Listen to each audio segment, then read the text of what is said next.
Welcome to Oasis, Tribe with the Vibes, where we lift up the spirit and open our mind. Wellness, reflection, empowerment, joy, healing together. Your soul will enjoy.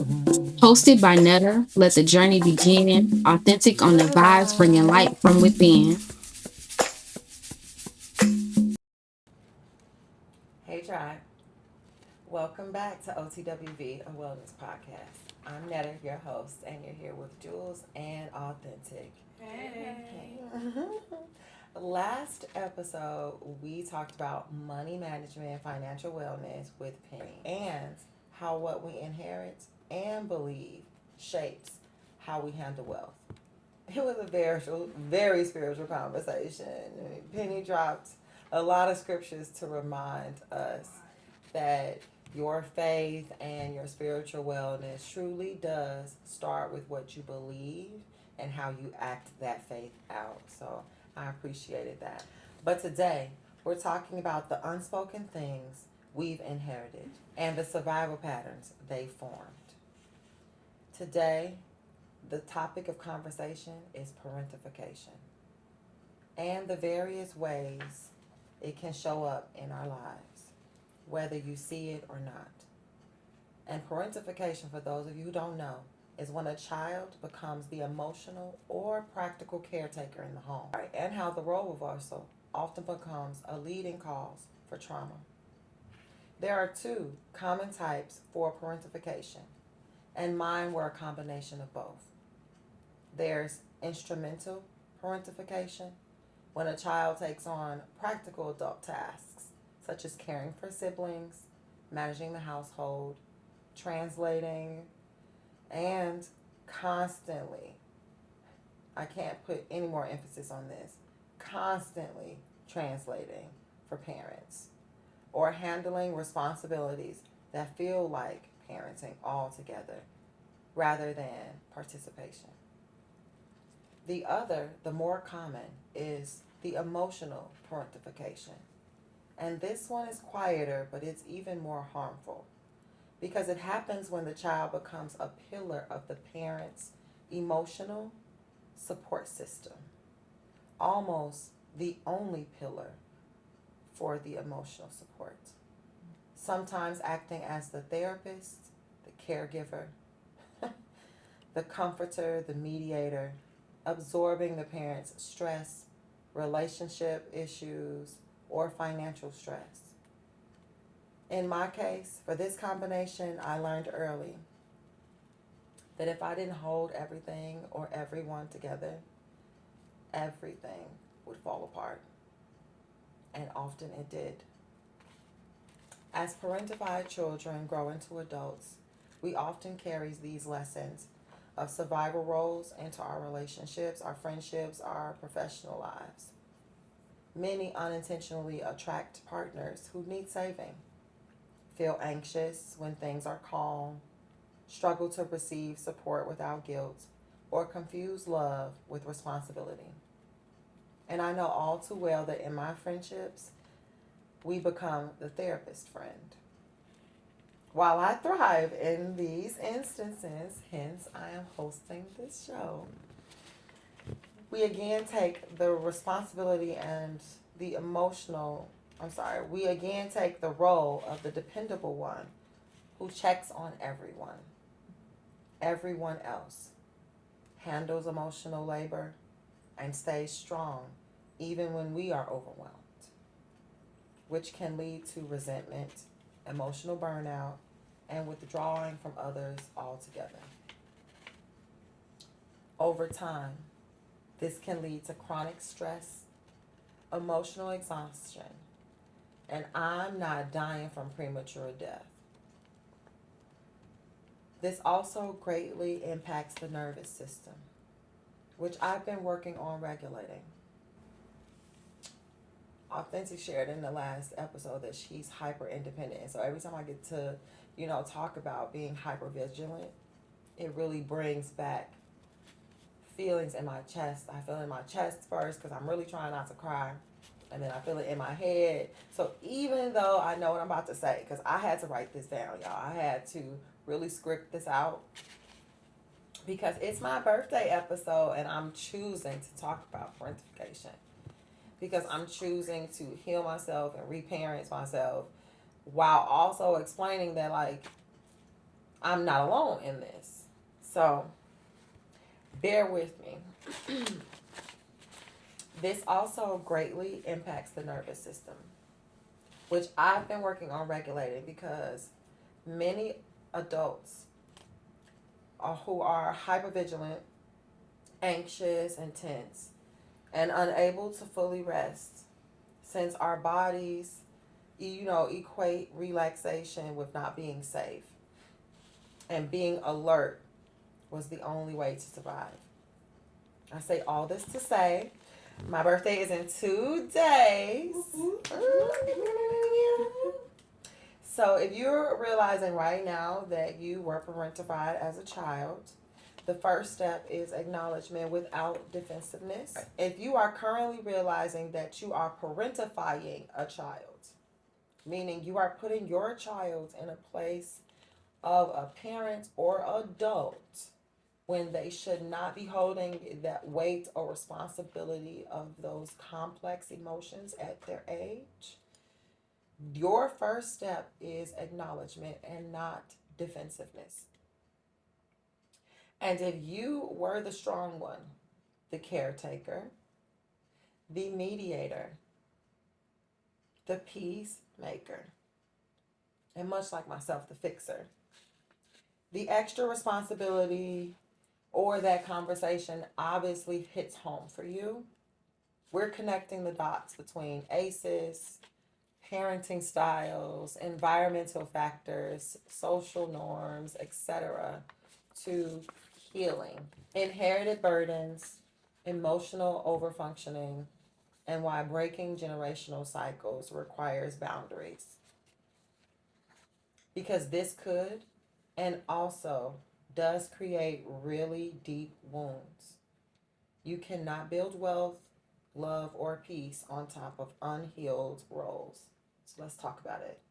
Today, we not only talk about parentification, but ways to heal through them so that the generations of this trauma, these types of trauma, stop with us. Let's talk about it.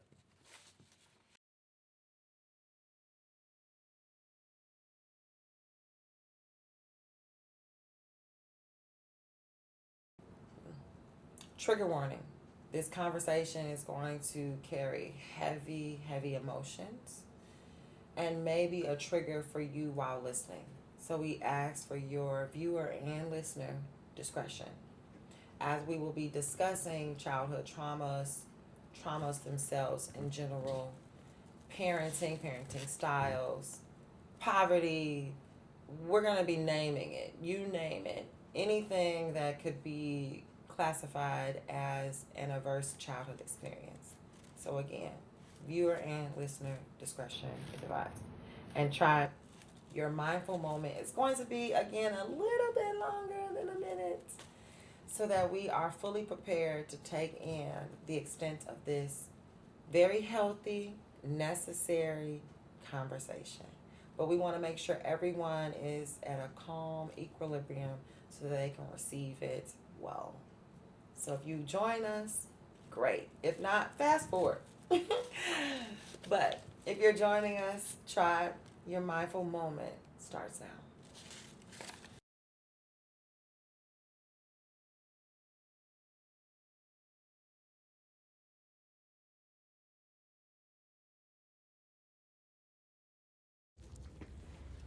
Hey tribe, today's mindful minute is regarding releasing the role.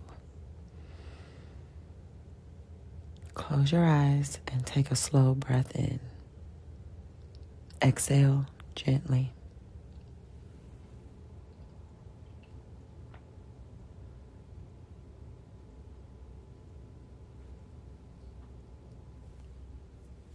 Bring to mind the version of you who had to grow up too soon.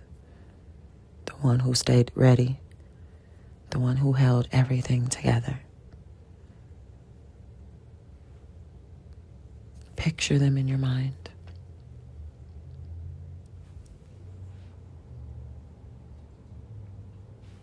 Place your hand over your heart and whisper, "You did enough. You were enough.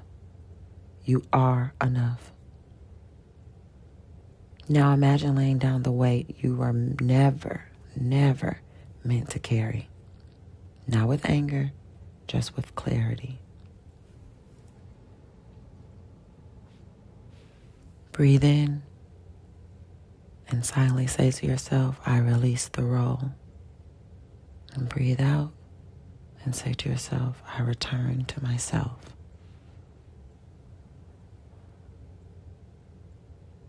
One more breath in. I release the role. And out, I return to myself.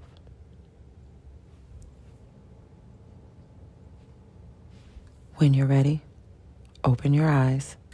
You are allowed to live now, not just survive safely. You are protected. Today's conversation on parentification, breaking cycles, connecting the dots between ACEs and childhood role reversal, and breaking generational cycles. I mean, I can't continue to say that. Like, the more we realize that the easier these conversations happen, the easier it is to break those cycles, which means they wind up not repeating. You're not arguing with grandparents about your parenting styles because these are conversations that you've had before a child came to the mix. And if you're not that fortunate to have had that conversation happen, it is beneficial that once you realize change needs to happen, the practicality of making it happen and doing the work starts with you first. And it starts with seeing if you were parentified yourself and knowing the facts. Face ACEs by addressing the leading cause of trauma in the home. Raise awareness of ACEs and normalizing the conversation. And raise the awareness of childhood role reversal while encouraging boundary setting. We need to get used to having boundaries, and those conversations form in the childhood. Parentification is a form of childhood role reversal that qualifies as an ACE, which is an adverse childhood experience, when a child is, for lack of a better term, forced into an emotional or adult responsibilities too early. Let's talk about how this shows up in a home that looks functional from the outside. If you were forced to grow up too fast, that wasn't maturity. Parentification, adultification, all look the same. Why is awareness of ACEs critical?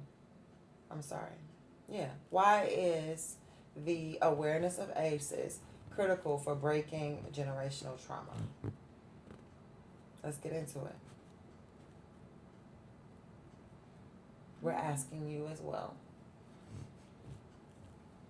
I mean, in order to get anywhere, you have to know where you came from, like what you've gone through, how they're showing up in your present life, so you can better move forward into your next journey or where you want yourself to be. Yeah. In order to break something, you gotta know what it is and what steps you have to take. I think it's more so the awareness you kind of have to build up because you don't know how deep some trauma that you're trying to break is. Yeah.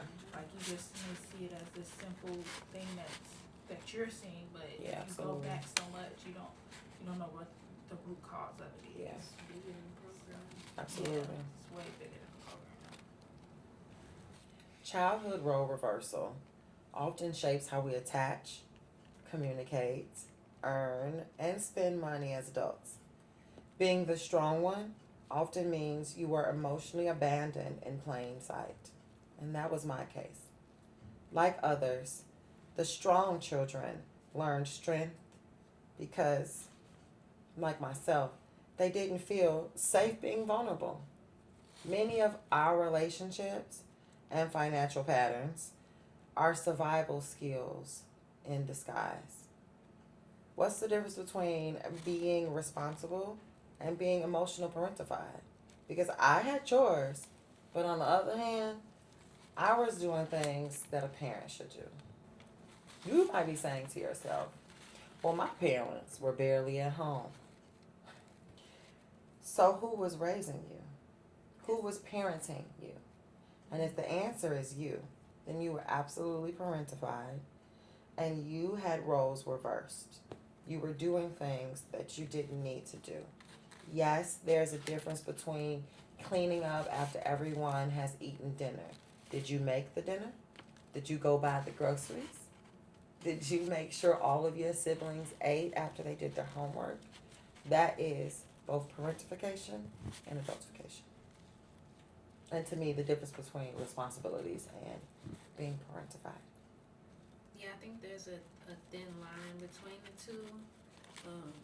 Especially as an only child, it's like you have responsibilities of, doing your chores, doing your homework, but then it's also like if nobody's taking you to school, if nobody's making you breakfast, if nobody's making you lunch when you come home, if nobody's letting you in when you come home, it's like, yes, we understand the sacrifices you have made as a parent, but y'all fail to realize that we're sacrificing as children of having that parent to wake us up, make us breakfast, get us to school, have a good day,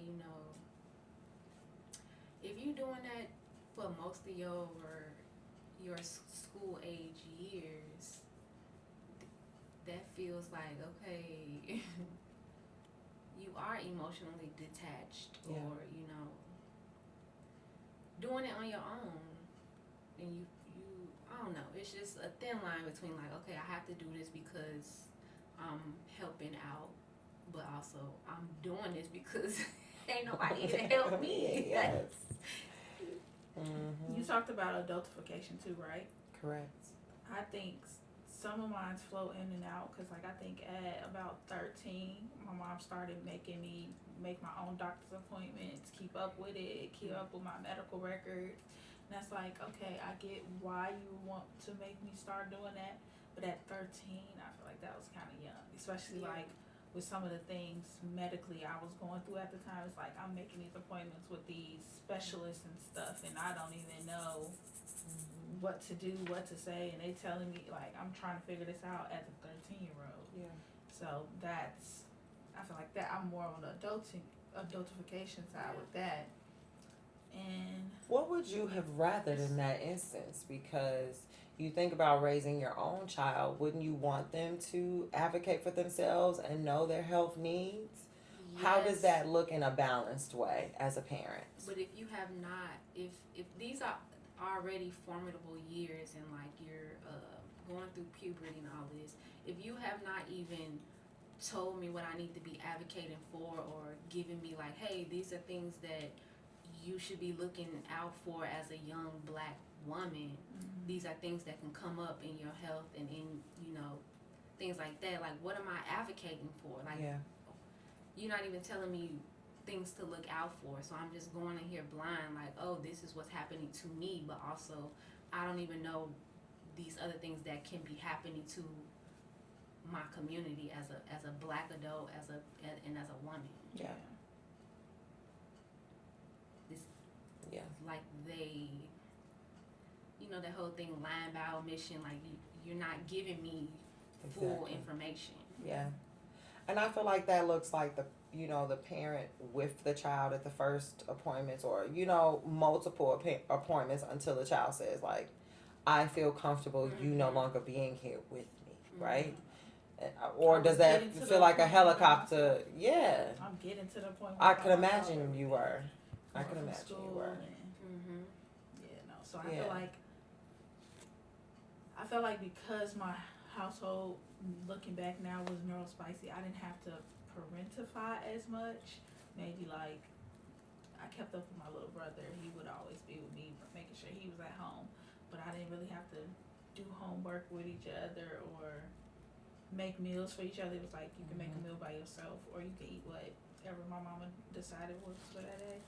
But I don't think it was until my dad left that it was more so like I was a secondary parent doing little stuff around the house. But I don't know, I was always an inquisitive kid, so a lot of stuff was like, oh, this seems fun. And then I'm like, oh, I don't really want to do this no more. Yeah, you accepted a job that you didn't realize you was taking on as a job or responsibility. Mm-hmm. You were trying it out as a young person because that's how curious we are as young people, right? Like, of course, I want to try this out. Yeah, but I don't want this to be my lived long experience. There's no flipping way. If you're just joining us, welcome to OTWV, a wellness podcast. I'm Netta, your host, and I am joined with my two co-hosts that love hanging behind the camera, Hey, Jules y'all. and Authentic. Hey. And you often hear me sigh in episodes, and I'm not just doing that as a way of catching my breath, but I am really like trying to expel the emotions that I'm feeling, because this requires going back into my reservoir of memories and healing that child that had to experience that. Because I hear your lived experience, I'm hearing your lived experience. As a teacher, I got to see students' lived experience, and you see that it's not just your household dealing with it. It's not just two-parent households, it's not just single-parent households, it's not just mixed family households. It's like every single household is dealing with the same thing. And it was funny because I feel like I can't remember if it was Jules or it was you, Jules, that sent us that post. Yes, that reel about it being so prevalent all of our households. To your point in the chat, does go back to the when that generational curse hit us, when that generational negativity or block or hindrance, whatever you want to call it, because I know people don't like saying curses, but whatever that is for you, we know that goes back to slavery. We know that goes back to colonialism. We know that goes back to the moment we broke apart families, period. And to say that it does not go back to that, to say that trauma is not passed down, goes against science. When we know that infants can feel the emotional stability or instability of the mother at its third trimester. So you're going against science when you ask your children, your relatives, to ignore how they feel and pretend like those emotions didn't exist when they do. And if you're trying to encourage healing, or maybe you're not trying to encourage healing, but if someone is in trying to encourage healing, to deny them that healing is just unjust, I feel. Unjust. Just so you can continue an unhealthy pattern, an unhealthy tradition, an unhealthy story that didn't go that way. That's my thing. Don't bring up something at a family gathering, say something loud when you know you're saying something that is not right or didn't go down that way. I'm going to be that person that says, that did not happen like that. You are misremembering. You trying to rewrite history. Because, I have a parent that loves to do that. They don't want to face the truth of how they showed up in situations. Yeah. It's like I was saying, I think, earlier on episode 3, I was talking about how it's their intention of how they wanted to act as a parent versus the impact of how they are as a parent, and they don't realize that the intentional one is in their head and the impactful one is what was experienced. And they battle with their truth versus your truth. And it's a hard pill for them to swallow. Yeah. It's like two things can be true. Like it's definitely two sides of the coin for sure. They don't want two things to be true. Yeah, they want their truth to be the truth. Yeah. We can both live in the Delulu world and it coexist because. Yeah. And strong daughters don't need another healing phase. Okay? Do not. We don't need another healing phase. So understand that it really does take non-defensiveness and acceptance.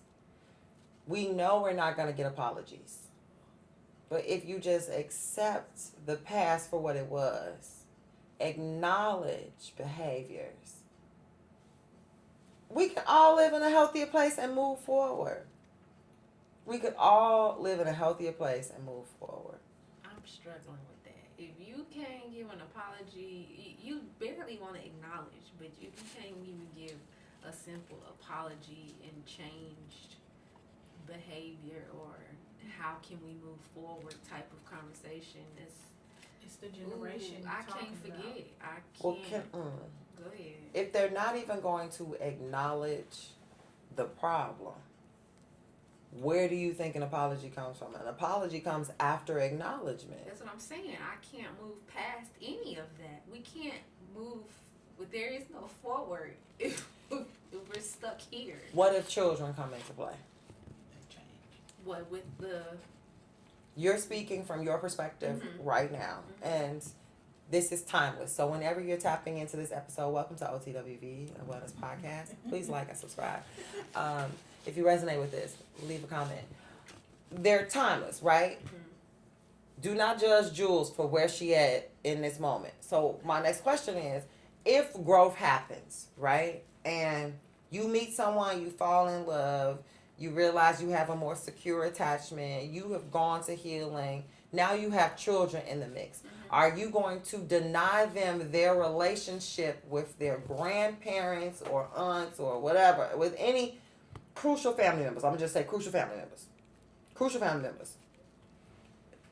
Because of their inability to apologize and get past the acknowledgement stage. And I'm going to add another caveat to that. I'm just asking for devil's advocate's sake. What if they want to know who their family is and where they come from? if my children want to know, Correct. that's why you have tree charts and pictures and I will tell the truth of stories. They were a great person, but also they weren't a great person. For my child's sake, yes, I will be forthcoming with that. But in relation to child and whatever relative, if you cannot acknowledge or if you choose to Continue unhealthy those patterns. behaviors that I didn't even like for myself, why do you think I will allow that around my child? Sorry, not sorry. I mean, sometimes space is needed, yeah. and they'll come back around. I'm assuming you agree with Jules. Yeah, I've experienced where I've had to create space and distance in order for someone to understand the boundary that I put in place, and not just myself, but also my son put in place. And so, if my son say no, I gotta go back with my son say. I gotta protect what's mine. So. And I've been in that position as the child. Like, if I don't feel comfortable going somewhere, if I don't like how somebody has treated either myself or my parent or my whoever, I'm not going back. Yeah. Because children, especially inquisitive children, observant children, we see, we hear, we take it in, we feel it, and we may not be old enough to verbalize everything, but we feel stuff. Yeah. If I feel tension between spaces, I'm not gonna go in that space. Yeah. You can call it avoidant attachment, whatever, but it's not safe, it's not comfortable, and it doesn't feel good. It's not welcoming to me. I don't care what the relation is. Leave me out of it. I would not say that I would be avoid. I would say that you are secure in yourself to Okay. say that because this person exhibits unhealthy patterns of behavior, it is not healthy for me to be in this environment. Therefore, I am securely placed where I am. Yeah, that's what I'll say to that. That's all I'll say to that. And that's that on that. Yeah. If you're a mother out there suffering with postpartum depression, please check out Synergy Oasis Mother Loving Puberty affirmation cards and journals at synergyoasis4u.com. Shout out to our sponsors. Synergy Oasis Holistic Core and Fluffy Unicorn Art created the Mother Loving Puberty affirmation cards and companion journal for the everyday moms, for all the moms out there who need 5 minutes.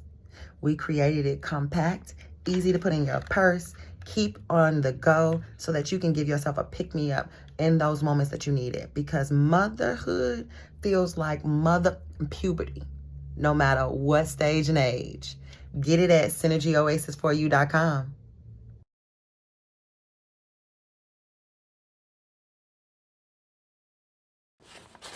Welcome back, tribe. Thank you for joining us for our conversation today on parentification. I am your host, Netta, and thank you so much for tuning in to OTWV, a wellness podcast. Parentified children frequently struggle with boundaries burnout because they were conditioned to prioritize others over themselves. Overfunctioning can look like strength, but often it comes from necessity, lack, and not choice. It's a trauma response. How does overfunctioning in adulthood connect to your survival in childhood? And audience, we're asking you the same question too. If you choose to engage with us, leave it in the comments. Overfunctioning in adulthood is often connected to survival in childhood. Overfunctioning stops when you stop doing the things. And for me, that was stopping to organize everything. That was stopping to co-sign the behavior. That was stopping to be the mediator in between. That was stopping to carry the load of the relationship. And it took me maybe until I was, in 2025 to finally be like, I am done. I am no longer carrying this burden that I shouldn't have been carrying in the first place. And to be honest, I feel freer than I ever have felt after releasing the entanglements and umbilical cords that a parent had on me. And that's why I'm choosing my birthday episode to talk about this, because I am deliberately freeing myself of this attachment, of this role that I've had since I was 5. And it's a role that I used to wear as a badge of honor, and now I am seeing it as the trauma response and the trauma induced habits and patterns of behaviors that I've had to take. It also has informed my decision to not have children right now, because I felt like I've already parented children. I see it play out, especially in my romantic relationship. And though we are doing very well, I see it resonate with me where I equate financial stability with parenthood. I'm not jumping into parenthood until I am financial stable, because I refuse to put another person through what I had to go through because of social economic circumstances. And I've seen that play out in one parent or two parent homes. If both parents were struggling, the whole damn house is still struggling. So there is no way that I wanted to bring that upon a child, even though it has always been a desire to have children.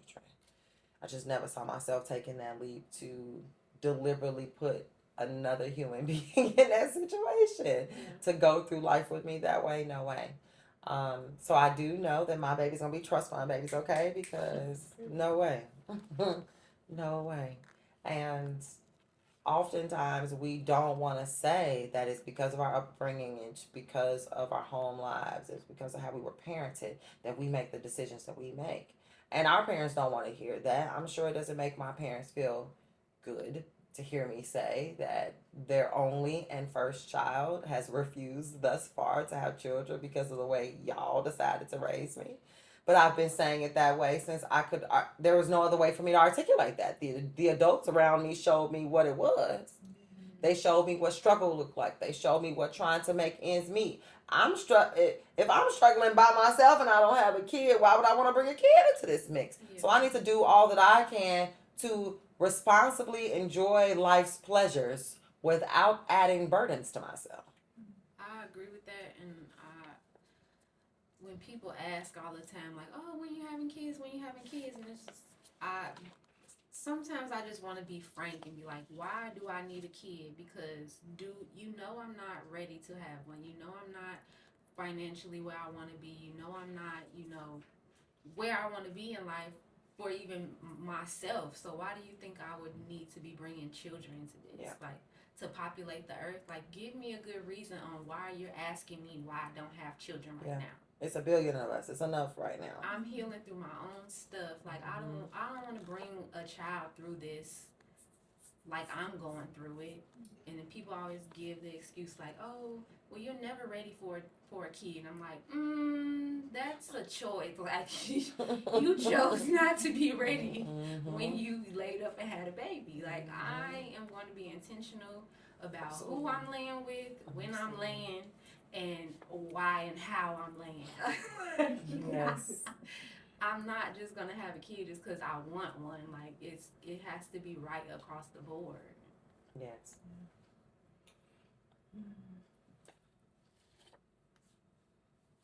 I had a point, but I lost it. We might come back to it.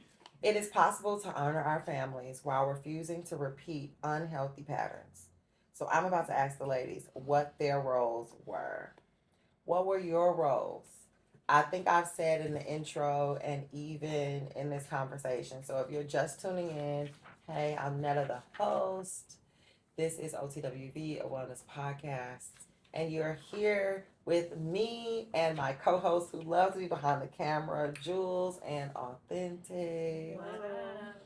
And we're talking about parentification after, I feel like every time we get together, we're talking about some heavy things. So if you caught us in episode 3, we talked about attachment theory and attachment styles. And we've talked about heavier things in that episode. But now we're getting down to like the nitty gritty things. And I'm so thankful that we've been able to have this conversation without getting too emotional. Mm-hmm. I was afraid of the emotions, but my nervous system regulation is really kicking in right now, so I appreciate that. And I think I've given Authentic enough time to catch her thought, right? Mm-hmm. All right, cool. My thought was on following up on Joel's point with parentification. I think, how do I want to say this? Say it how it's showing up in your mind. I think a lot of the dynamics between, a lot of the stereotypes and the dynamics between Black households play a lot into parentification. And so stereotypically, I had a 2-parent household. They were married. We were in a house. It should have been, that shouldn't have existed, kind of. Yeah. Especially in the how my parents had the dynamic where my mom worked from home, so she was kind of somewhat of a traditional homemaker, and my dad worked outside of the house.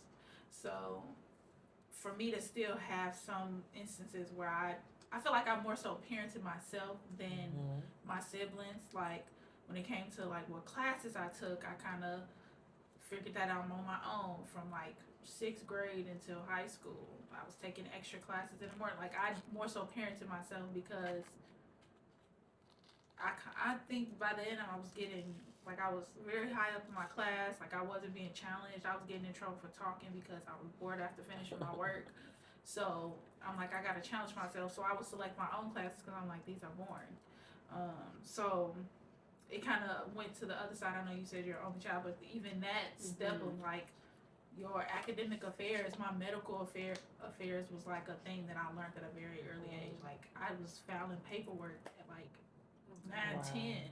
Like I knew file systems and how they supposed to do them in corporate and stuff because of how my mom operated. So it was a lot of things that I learned, I feel like, before I was able to really understand what I was really doing. Yeah, your frontal lobe is not developed until 25. To think that, and I love cooking now because, you know, cooking is like a great science experiment. I have a bruise on my arm that was given to me because I was frying whole chicken breasts at like 10 or 11. And I didn't have the cognitive awareness or dissonance to know that if I just throw this chicken into a scalding pot of oil, it's going to splash back onto me. That's exactly what happened. And my grandmother was terrified. But I'm thinking to myself, why you let me do this? Why am I cooking a whole meal?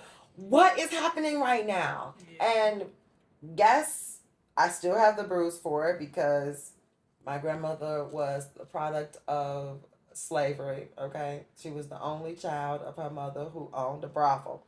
And she thought it was great to put butter on my hand to soothe the bruise. That just cooked my skin some more.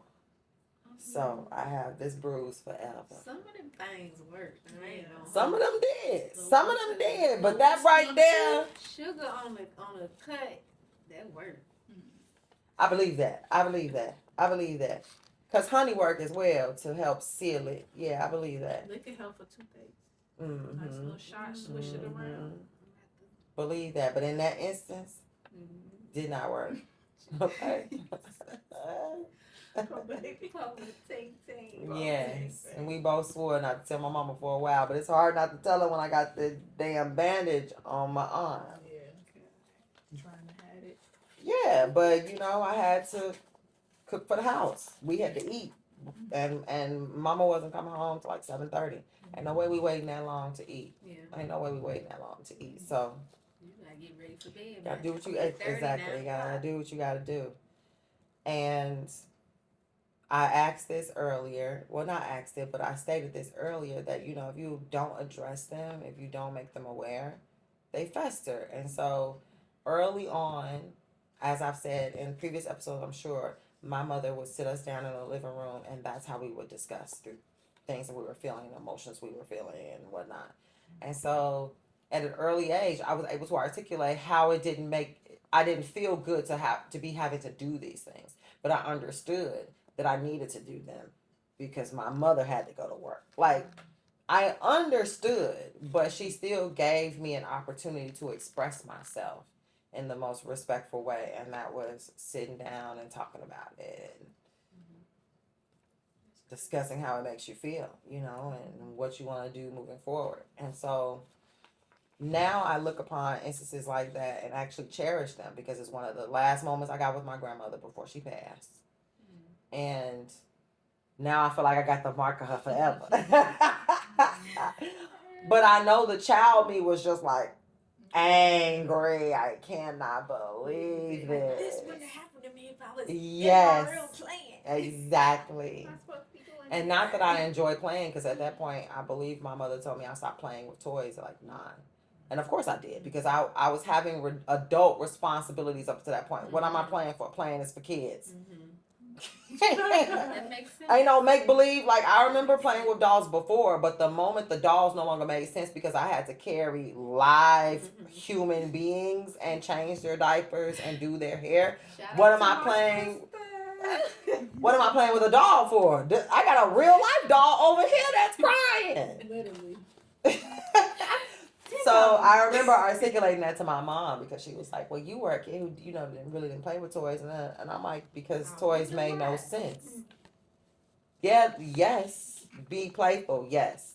But the toys I had equated to real life. So what was the point? And I'm sure I could say this now. I was driving at 12. And so there was no point in keeping my Barbie car. I know how to drive a real car. What am I keeping this Barbie car? I remember giving the Barbie car to someone right after Dad taught me how to drive. I was like, I know how to drive now. I don't need a Barbie car. This is fake. I could go. And I was taking the car for a while. I did. I did get a few spins around the block before I had a license. You know, you gotta be rebellious just a tinge to get that out of your system. You know, it's part of your development, I think. But so I'm waiting. What were your roles? Y'all have belabored this. Well, we had to wait on her of the law statement. That's right. Yeah. I figured it out. I've been on the page this whole time. Okay. I know I identify with the golden child and a little bit of the invisible one. I knew you would pick that one. Just sit back, stay in the child's place, observe, don't speak unless spoken to, do your work, you get good grades, and you won't have no issues. So that was, not wanting to, as the only child, not wanting to disappoint. It's just like, I gotta do these things so I don't get in trouble. And then you still end up in trouble for something anyway. Yeah. But like, let me just be quiet, do my work, don't say nothing, don't do nothing, don't cause no trouble. And hopefully all the bad stuff will pass. But Do you find that has bled into your adulthood? Do those traits still yeah, like exhibit themselves? I'll still sit back and observe, and I won't do too much, say too much, be too in the public eye. Hello, I'm behind the scenes now. Yes, yeah. But yeah, it's like, you stay under the radar. You won't get no bad pushback or cause no drama, be in no drama. But then You end up getting. I end up, because I'm the peacemaker as well. So with 10 siblings, I'm always in the middle. Yes. Shit. Yes. Absolutely. And do you feel that it is at all connected to your attachment style? And if so, what is that attachment style? I would say so. You avoid conflict, you avoid stressful situations in order to not cause drama or be in drama. So it's just like, I'm just gonna be cool. If bad things arise, oh well, let me go to my corner and work it out myself, be on my own. I can do it myself. I gotta save myself. I gotta take care of myself, because nobody's trustworthy. Nobody is coming. Nobody will be there. This is a lot. Yeah. But yeah, Yeah. it all connects. It all Makes sense. jumbles It up, does. snowballs. And you It does. And as you say that, I'm sure you're having flashbacks of Yeah. childhood moments, Yeah. adult moments. Yeah. And the journey to healing yourself starts with that acknowledgement. It really does. And working through parenting yourself and soothing yourself, which is why I acknowledge soothing yourself in the meditation, because it's important that you say it and heal yourself and release the things that you didn't need to hold. Yeah. Me getting through that without crying is Remarkable. Yeah, it's very remarkable. My roles, I would say the rebel and the invisible one. Ooh. I'm a middle child. I'm a middle child, and my sister was like the firstborn. That whole, we so excited for a baby. And then my brother has a disability, so I think the focus was really too much on those two, and I kind of fell back, and I didn't like that space as much growing up, but by the time I was in high school, I was so used to it, I could do my own thing and bop around and do stuff and not really get in trouble for it, really. Yeah. So yeah, I think I always was like, I got good grades and stuff like that, but my mouth was real slick. My intrusive thoughts were not on good control, any good control level back then. But if you were if you were adultified and parentified, you were having such adult conversations. To other adults in your life, in your community, in your school, are thinking, oh, how disrespectful, because you're talking to me like you're an adult, but you're being raised like you are an adult. True. And I do agree and believe that we should raise children so that they are capable citizens and are civil human beings. But at some point, which is why parentification exists, it happens too soon, Yeah. too early. Yeah, now that I'm sitting and think about it, I feel like the earliest time that I can think about is like me making the decision that I wanted to go to public school instead of get homeschooled. Like I told my mom, like I gave her a whole case and was like, yeah, I think we should go to public school, or at least I should. I didn't really care what my siblings did, but I was like, I should go to public school. Gave her a whole case. Yeah. And even once I got to public school, like it was some adjustments. I even had to go to the board and like advocate to change classes. I was like, I'm not learning in that class, and I'm here to learn. And if you want me to learn, I don't need to switch classes. And how old were you when you were advocating for that? I was in 3rd grade.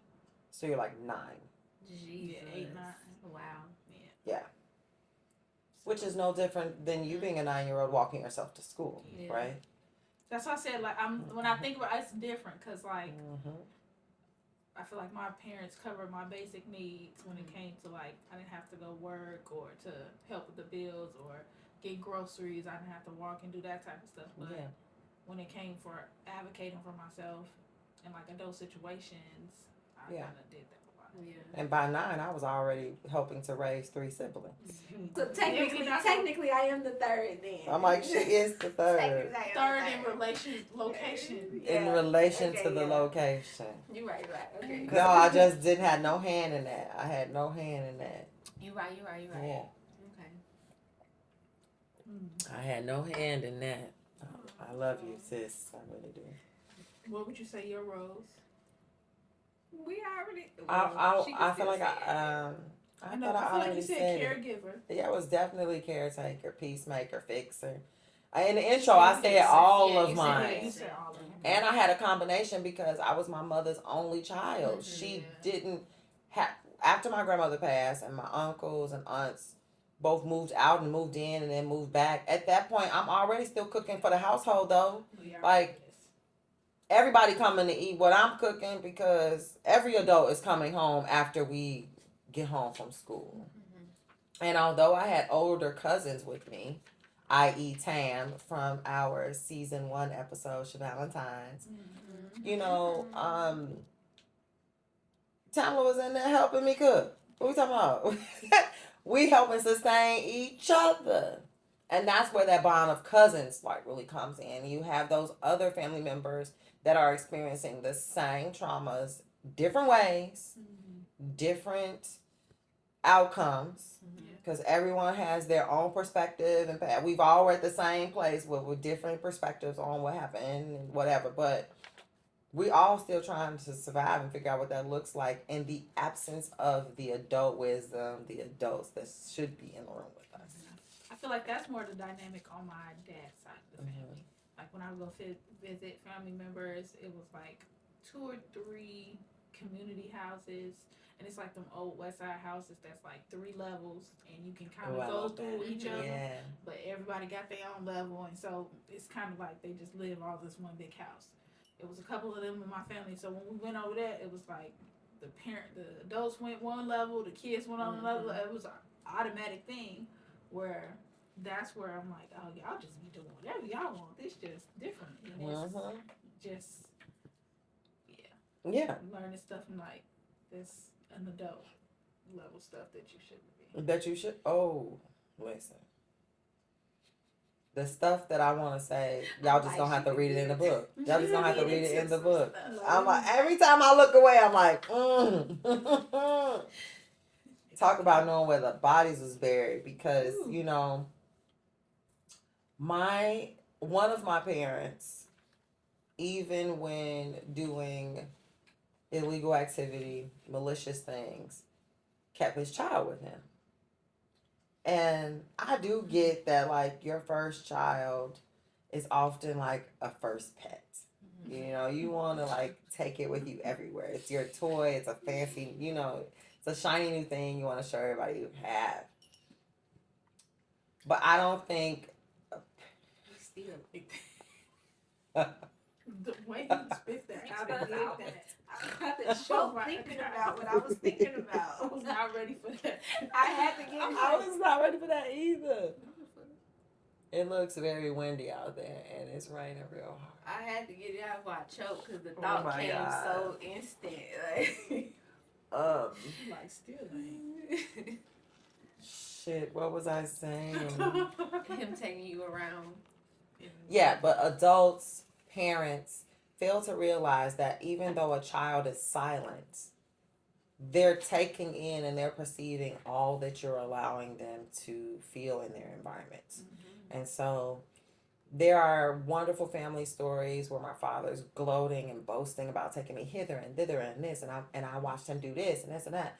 And a lot of it is shrouded in trauma. You took your child to a club. You took your child to a trap house. You took your child to go beat somebody. Like, when you realize that those are things you've said, y'all laughing, but this is a real shit. I know like the story, but I'm just, right. You feeling this tape. You know, they could be hypothetical. You was go beat. You was on the road. I didn't want to distract you.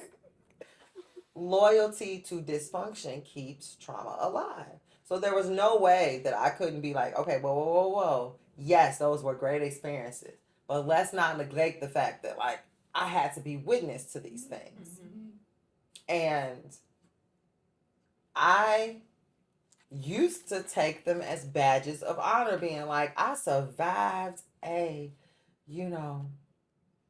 the Wire episode, or I survived some real hood experiences. But then when you get older, you listen to other people from different perspectives who had two parents at home, who and you hear that there's no way in hell their parent would have ever did that with them. Or it always surprised me when you tell just a little snippet that you don't think that's that bad, just a little thing, and then people be like, what? Yeah. And you're like, oh, if you couldn't handle just the like that one, then I'm rich. That ain't even a real iceberg. What are we talking about? You're not ready for the whole kit and caboodle. And so these spaces need to exist because they come without shame, they come without shunning. And the realization is that our young people, young generation, our nieces, our nephews, they're seeing everything. And they're interpreting them as these are healthy ways to interact with folks in my parental relationships, in my romantic relationships, in my platonic relationships, in my relationships at school, in my relationships with people on the park. Because you got the associates that you only see when you're on the block. But even think about the trend that's going on with the square up trend. Yeah. Like asking your kid if they know what that means. You know if your child knows what that means. Right. You have a good idea if your child knows what that means. Yeah. And what that implies about a parent or the child. Like that's a big part of that too. And that speaks to like the situation with your dad. Like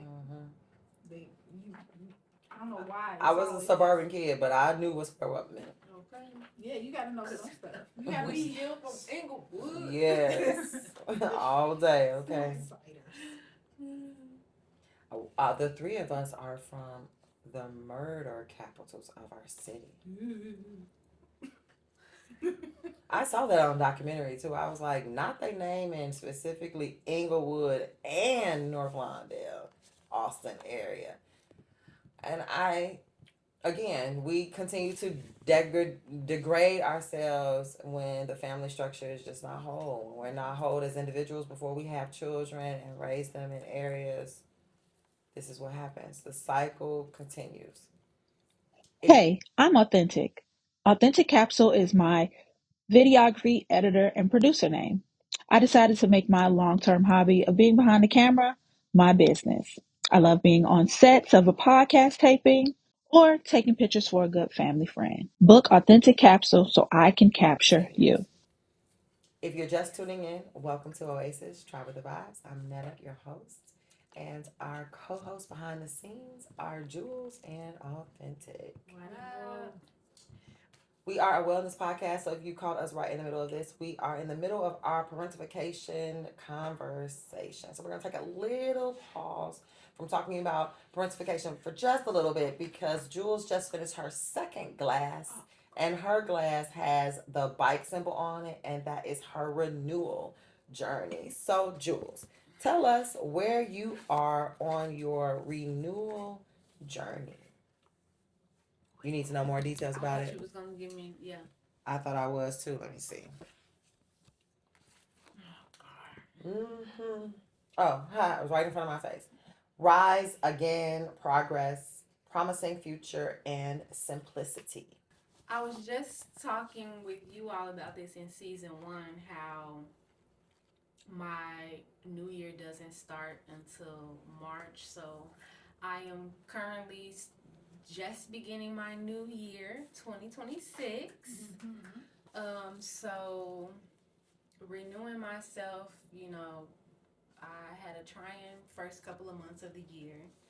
So just getting back into the groove of back on track with my future and where I want to be in life. Um, Being disciplined in certain things, being brave in other areas of things, and just staying tunnel vision, laser focused with shining, grinding, and renewing and growing and replanting seeds for just a better plant that I am, because I am an adult plant. I need water. I need sun. Y'all should see how she looks right now. I need nutrients. She is doing it.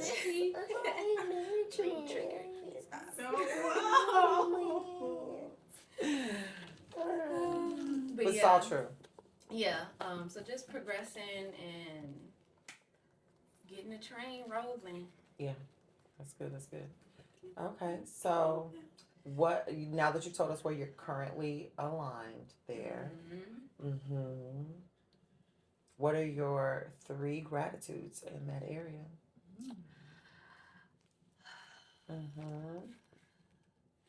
I am thankful for releasing things that have been holding me back from this renewal journey.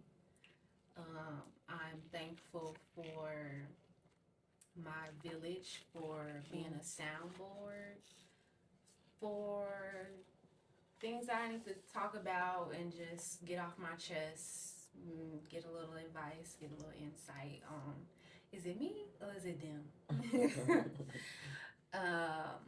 And I am thankful for new people coming into my life to pour into me how I want someone to pour into me in order to heal and stay on this forward, upward motion. So thankful for the past, thankful for the present, and thankful for what's to come. Awesome. That's great. If you resonate with that, leave it in the comments. Authentic and I both have mugs. We've been sipping on something different in each of our mugs here. And we have the third eye journey. Manifestation, seeing things, your intuition, etc. And where I'm currently aligned in that is I've been having more visions.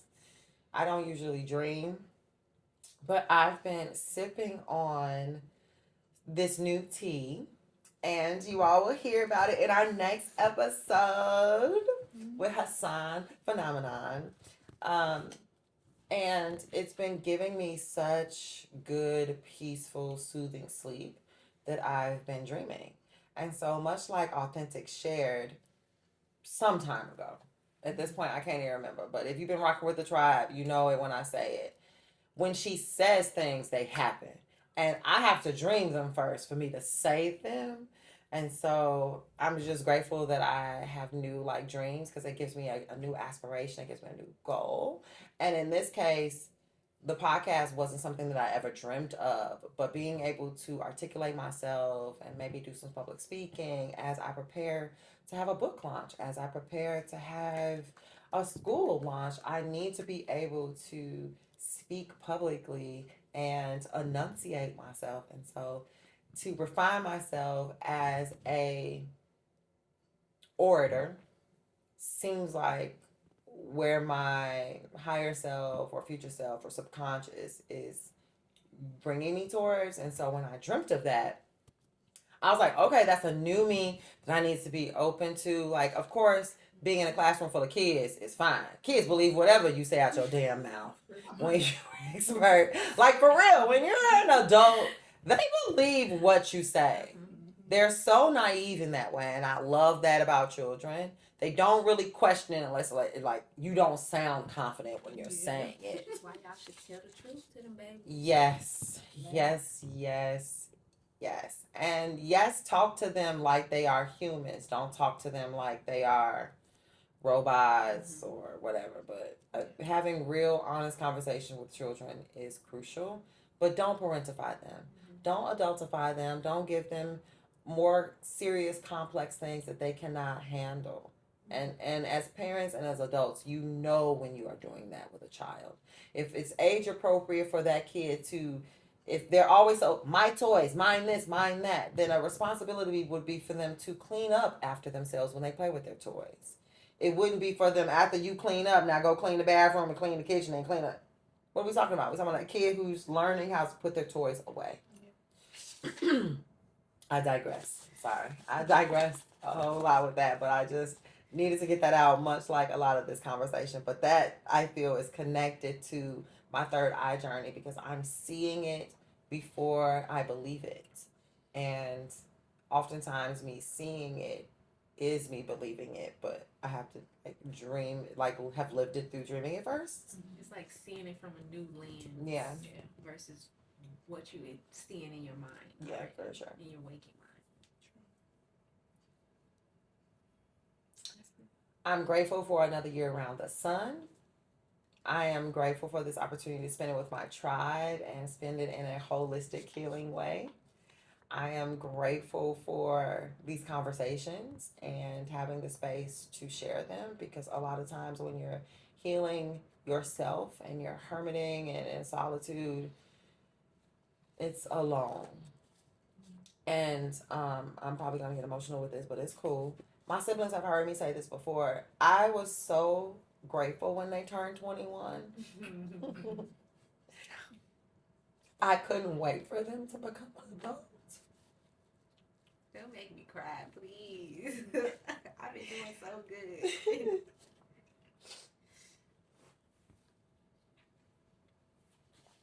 I spent a lot of times with complex emotions that I just didn't want to impart on my siblings, you know?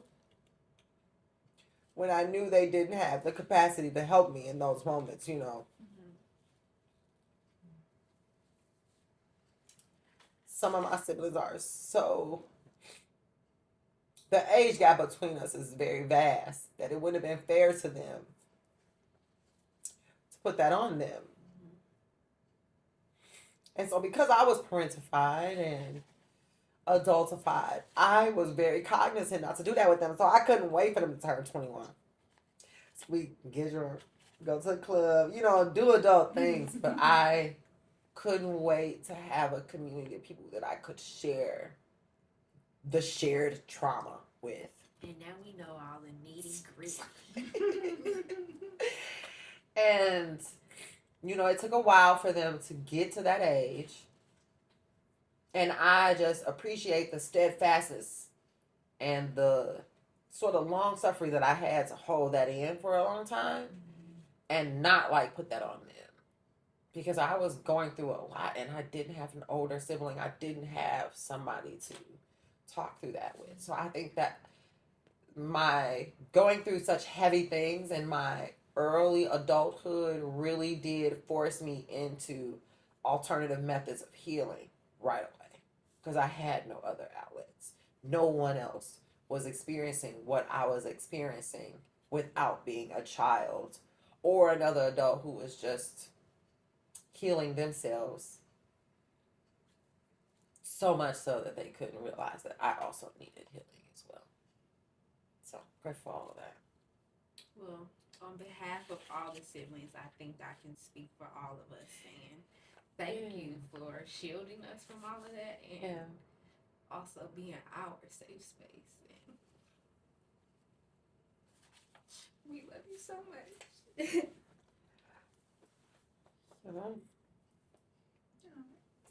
Yeah. Not crying. I'm not crying. You're crying. Your eyes are watery. His brain is My eyes are sad. perspiring. If you've been craving peace, clarity, and a little more you time, this is your sign. Synergy Oasis is where wellness meets intention. Holistic Core is our way of helping you align your mind, nurture your body, and protect your energy, one ritual at a time. From empowering decks to reflective journals, that feels like a deep exhale. Plus, stay tuned with our wellness podcast, Oasis Try with Vibes, where healing is real and growth is a lifestyle. Shop Synergy Oasis Holistic Core or subscribe to our meditations on Substack. Together, we grow and thrive. Find out more at synergyoasis4u.com. But it feels good to have a community that you get to talk about that shared trauma with, because when you don't get a space to talk about that shared trauma, because you think your siblings aren't remembering things, but then there's some siblings who remember everything about the things. And so when you're like, oh, maybe that happened, and then you have a sibling that confirms, like, no, that happened. It's like, oh man, I was kind of hoping that was just a nightmare, or something that my brain told me happened. And then I hear other siblings who don't remember anything, and I'm like, damn, it really was that traumatic. Because you can't remember anything. And that tells me that your brain at a young age said, I'm going to put that all the way back. Because you deserve to live a full life without this being your barrier. And while it may subconsciously show up in all of your other relationships, it's not something that can't be evolved, right? But it is something that needs to be healed. And I've been sharing this my whole life. I'm 12 inside. I'm still that 12-year-old kid. And that 12-year-old kid, while I no longer wait outside the window looking for my savior. You'll be waiting for days. Be waiting for days. I do realize that there are relationships around me that do want to take space, that do want to help, that do want to support, that do want to fill the gap. And it has been important to me throughout my adulthood not to shun those not to push those relationships away. But I've also been learning not to be as trusting either. The bubbly personality of me, I do need to protect. I do need to protect this side of me that's 12 and adventurous and curious and open to loving people and trusting people, who loves to scrapbook and take pictures and you know what I mean? But I still need to protect her too, though, because there are some people who don't have my good intent, and they may be continuing unhealthy relationship patterns and traditions, etc.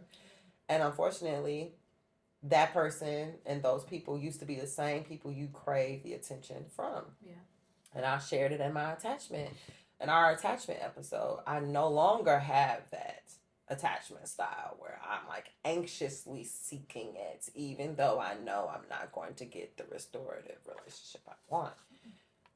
Now, it has taken putting some boundaries up and expelling that person before I can get to a secure place. And now when I am with them, I'm in a secure place no matter what that person does, even though they still do trigger me. Unfortunately. Yeah. It's like at some point you reach your limit. Like, I could want you so much, and you not showing up and not coming. It's just like, okay.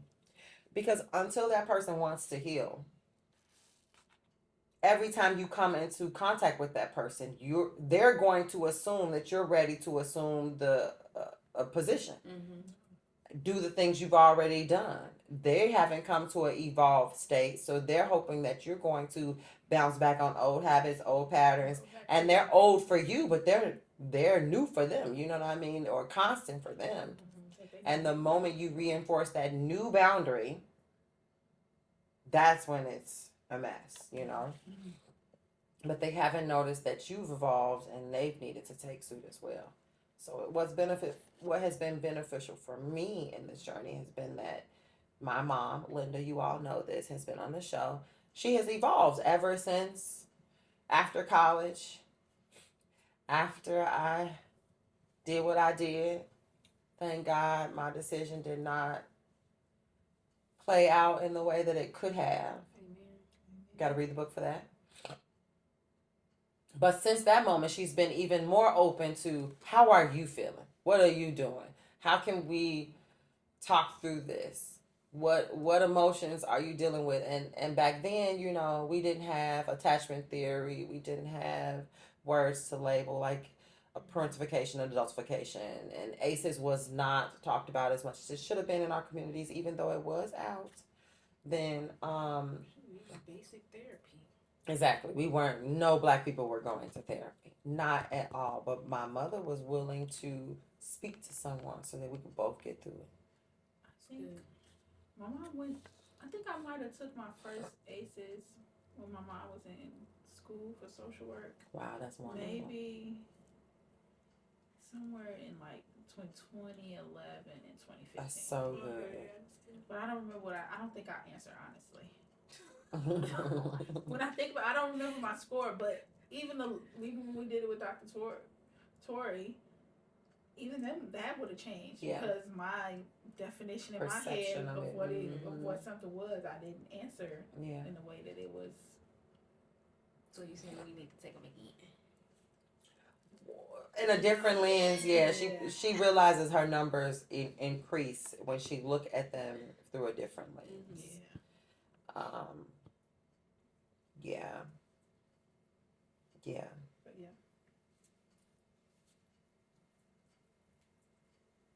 Oh, I thought you was waiting on the next. I am waiting on her to give her answer about her third eye. Oh, can you give me I know it's third eye. What else? What's the other caveats under it? I was thinking I have an answer. I just like it's my extra fine print. Another word triggered a thought. Right. We need all the words, all the synonyms. I've been thinking about my answer. We got the mic on it. It's okay. The third eye journey is your future events, manifestations, and laws of attraction.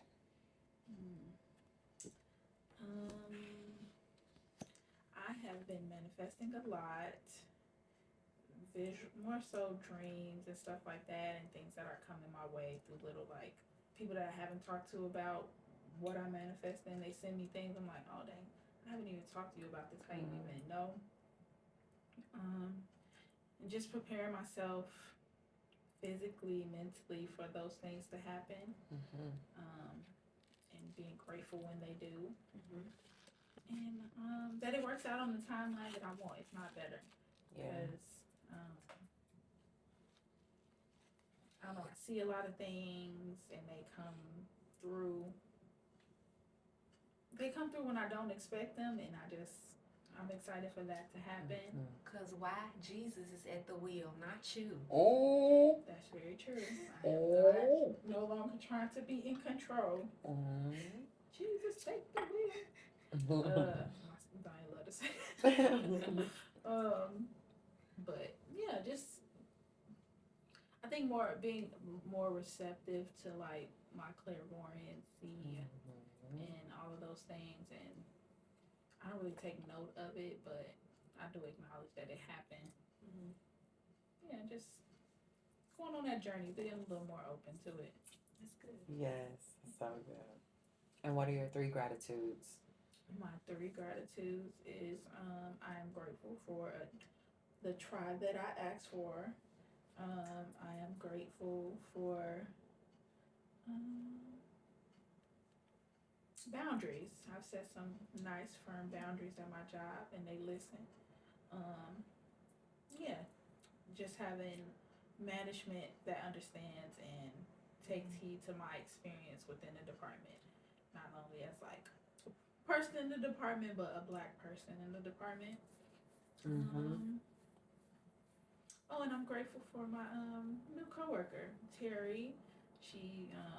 She's new, so they go to all them new onboarding meetings, and she brought me up in a meeting and was like, yeah, she said she appreciated me because I told her about our Black ERG group and help her sign up and all of that. I'm like, oh, I just want to, you want to feel welcomed into a new environment. I remember when I came into the department, and we're the only 2 Black women there, and I'm like, at the very least, last thing she'll say is that I didn't welcome her. Maybe somebody else in the department didn't welcome her, but I gave her a warm welcome.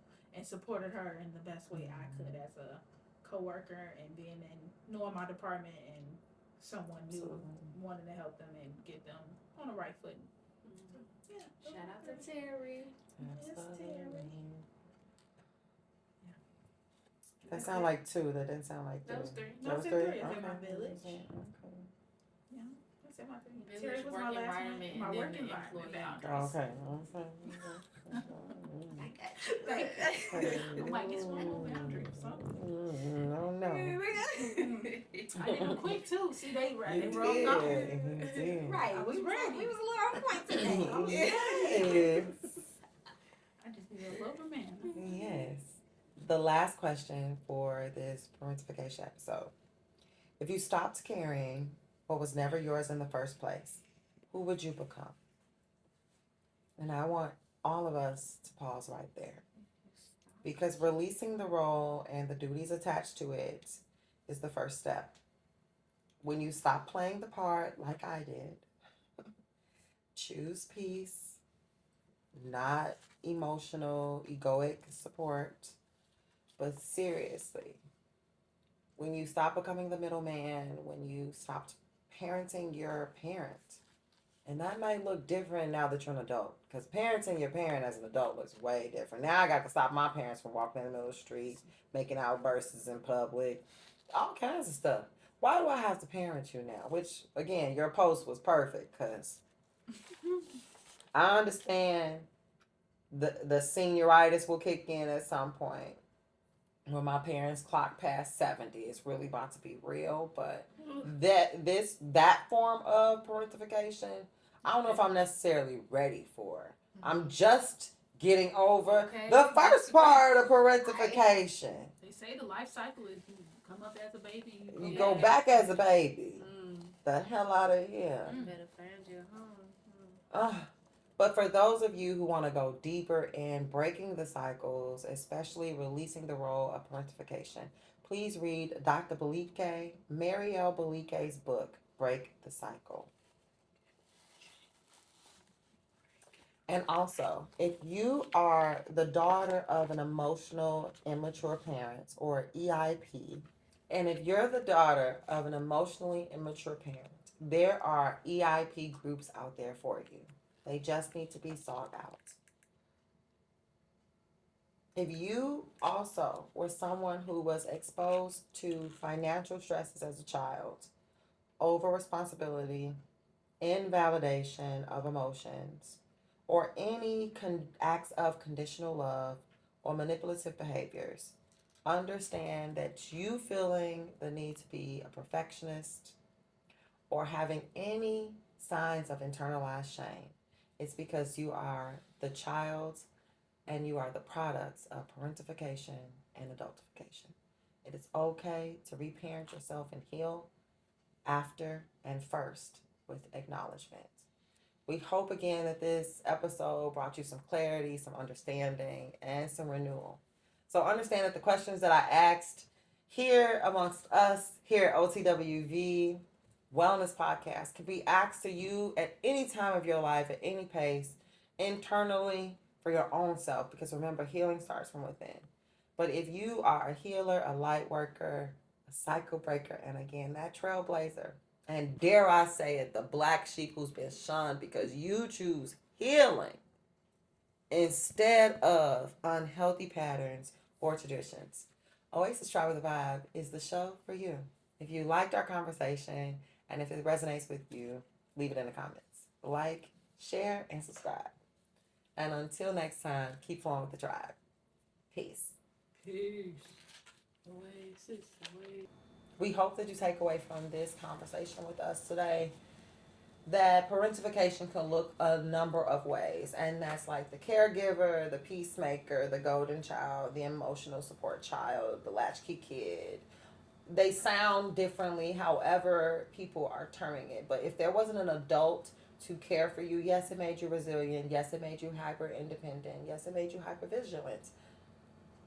But those are all attributes that you had to grow into because there was an absence of an adult figure or presence in some shape, form, or fashion. When you know your ACEs, when you've taken an ACEs quiz, when you know your score, you know how to address and how to heal. And this is one of the ways. And we hope that you've taken some of the strategies that we've been using throughout this episode and the previous one we had on uh, attachment styles. Yeah, we talked about attachment theory. We discussed this with you. So we're hoping that you're using some of those strategies. You are moving your body and regulating your nervous system so that you can fall back on these strategies when you need them. Awareness is not betrayal. You're not betraying your parents. You're not saying that you disrespect their parenting style or the fact that they sacrificed things for you or made decisions. We understand that there have been social, economic, there were just circumstances. Every choice that you're left with, you're left to make in that moment.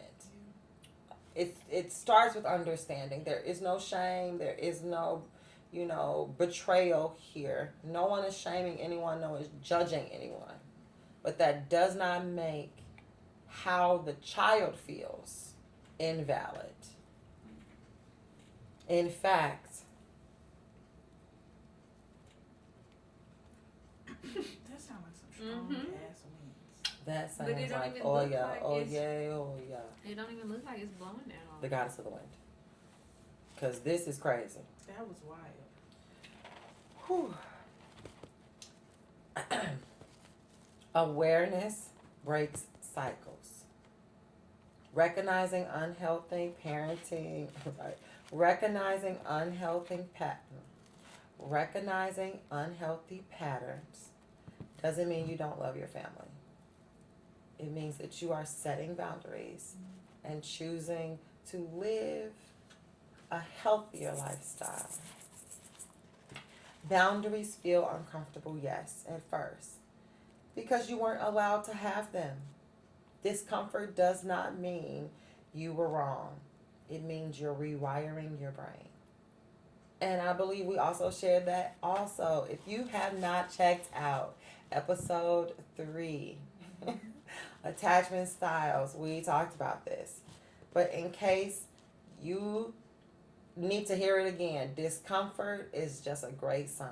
That means you are growing, that means you are learning, and you are rewiring your brain. Allow metanoia to happen. Your brain will feel like, okay, what's going on here? But it will, after 21 days, right? You have tricked your mind into a new habit. Do that with your wellness as well. You can honor your parents' sacrifices without inheriting their dysfunction. Analyze the roles your children play in your household if you have children. Healing is not disrespectful, it's evolution. So choose differently. And if you are struggling to discern whether or not you are parentifying your child, ask them.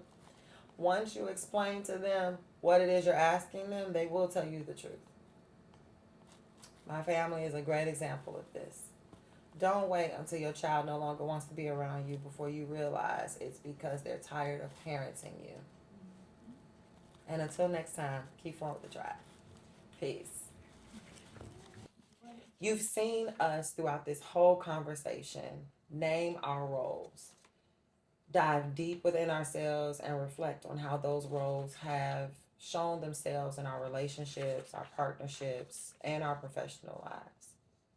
Authentic is going to share with you what our challenge is as we push ourselves even further. And we encourage you all out there as our audience, as our tribe, to engage and partake or comment as well. Okay.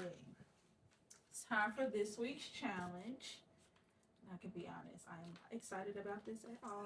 In no way, shape, or form. I am going to complete this out of compliance and nothing more and nothing less. I'm just being completely honest because I do not like this challenge. But you're gonna push through. That's what I said. I'm going to get out of compliance, not anything more. But this week's challenge is the Release the Burden challenge. Journal one inherited responsibility that was never yours to carry, and write a symbolic release statement. The hashtags we're using this week is generational healing and hashtag OTWV season 2. We will see you in the comments and on social media. Get vulnerable. Yes. And if you resonated with anything on the episode, please leave us a comment, like, share, and subscribe. Until next time, please follow the tribe. Peace. Peace. If you enjoy our introspective learning content, please show your support by liking and subscribing to our channel. Your support helps us grow our channel and reach viewers like you. Check us out on YouTube and Patreon at Oasis Tribe with the Vibes at OTWV. Peace. This is Oasis, Tribe with the Vibes. Let's grow. Together we thrive. Let's a good tribe flow.